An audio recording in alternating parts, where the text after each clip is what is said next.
guys, welcome back. This is Ginny from Polly's Paper Studio, and you are watching day 6 of our 13 days of Halloween series. Now, if you're just joining in, I will leave links in the description for the first 5 days so you can catch up. For today's projects, we are recreating our banner from the 12 Days of Christmas in July series, and in that tutorial I shared that you could easily swap out the theme or the paper collection and create a great new banner for the season. Now, I will warn you, it is football day and the boys are upstairs watching it, so you may hear some cheering or yelling in the background depending on how our Lions are doing.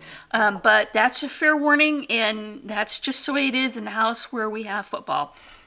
So I am using the ephemera pack from the Trick or Treat collection from Echo Park that's new this year. And then I'm also going to create some of my own ephemera later and share with you how to make that from punches. So stick with me and we will make this together. Here's the base for the banner sections, the larger ones that have the layering. So I've got my banner die cut, and this is 110-pound cardstock. I want the banner to be nice and sturdy, and then I also want to cut an extra one to finish the back because, you know, it just looks nice when everything's finished all the way around.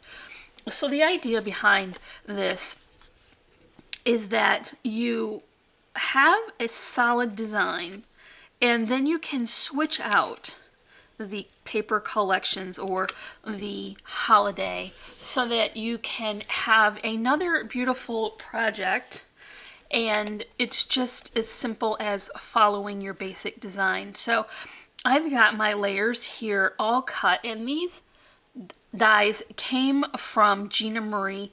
I looked on her site and I did not see it, so I can't link it, but if you have any nesting banner die, that would work great. This one happens to have stitch lines and I like that extra detail, but you don't need it, and whatever works. You can even download a template on Pinterest, so you don't even need the die.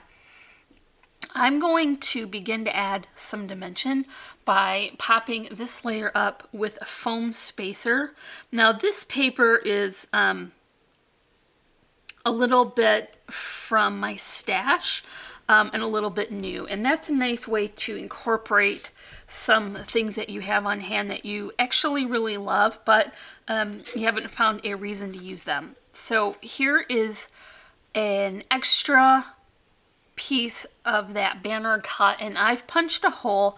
I'm just going to use this to use as a template for punching those holes because I want it to hang at a nice consistent level. So use your hole punch and just punch through that hole, and then flip it over and punch the other side. So now you know that they're going to be even all the way across the top. I've got my doily cut, and I chose to go with black for my holiday theme, but another thing I considered was possibly using a metallic, like a mirror cardstock. I think that would have been equally as nice. And I'm just going to add that with a little bit of hot glue right in the center. Here is the next raised section. I just used a circle die that fit within the shape of this doily and added a piece of craft foam that I cut with that same die. I clipped off a little bit of the edge before I adhered it so that I wouldn't have any accidentally showing around the edge. I'm using my regular double layer of adhesive, so I've got double-sided adhesive tape as well as some just Aleene's tacky glue, and that will hold well. My image is that cute little vintage camper from the ephemera pack, and I just love it. We had a vintage camper at one time. We purchased it and fixed it up, painted it. It was like teal and silver and white and checkerboard floor, but we found out quickly that we needed more space if our family was all going to camp together, and so someone actually offered to buy it from us because they wanted to have all the work done for them. So that worked out great, and then we just bought a new camper, which isn't vintage, but it works for our family. I really loved the feel of that retro camper, though. It was so cute. Here's my flower arrangement, and I went with silver leaves this time because I felt like there was too much black once I put these flowers on. That gave a nice separation between the flowers and the image. I've also included some glitter stars. Those I did cut out of black, and it just adds a little bit of sparkle. So these are my Cherryland design. I think this is Floral Bouquet floral die, and then this is the Cherry Blossom. I've added a stamen for these from Reasonable Ribbon, and then just some twine that I picked up from the craft store. This is a kind of curved arrangement, and I want it to sort of hug the bottom of that circular die cut. So that is a nice finishing touch to this banner section. My other two sections are done as well. I just picked out similar shapes and sizes of these focal images so that it would have a consistent look, and then I felt like that little camper would look really cute in the middle, since they're it's more of a holiday image than this just with the number. I'm going to thread this onto this Swiss dot ribbon, sort of over and under. That way I can have them all the tails showing in the front when I'm done threading it. If you wanted to add some metal eyelets, you could definitely do that, but I think that there's more room here to get this wide ribbon through and not have to pull as hard to get it threaded on. So I'm choosing not to use an eyelet, but you can see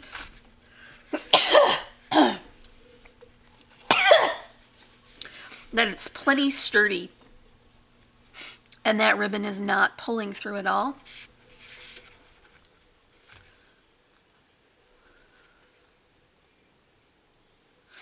And that ribbon is not in danger of pulling through the paper and causing a tear because we put that extra thick cardstock in the middle.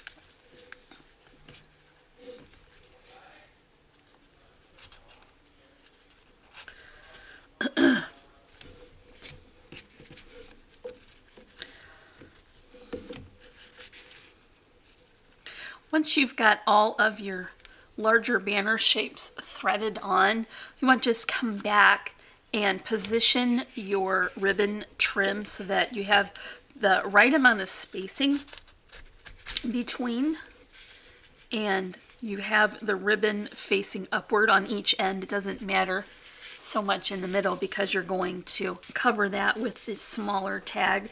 So I think that is going to work. Let me just try the tag in the middle on for size to make sure there's enough room. Maybe I want to give it a little bit more space. Also make sure that you leave yourself enough room so that you have ribbon on the ends for hanging. So I think that looks good right there.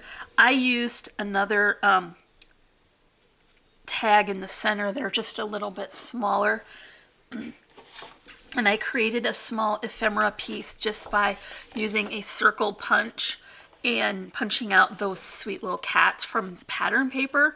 So it wasn't a piece of the ephemera, but we sort of made it ephemera by layering it over a second punched circle. This one has a scalloped edge, and I punched it from the glitter paper in orange, so that brings that color up to the front again. I'm just going to use my hot glue to adhere these 4 smaller tags. So we have 4 smaller and 3 larger. Then I'll just come back in and clip the excess ribbon off. So that is all for day 6.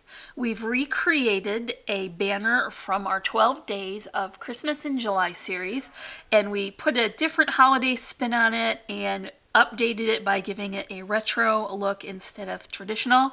I think this is really cute, and I think this is a solid design to take to any holiday, wedding, shower, anything that you have a theme for. I think it would work perfectly.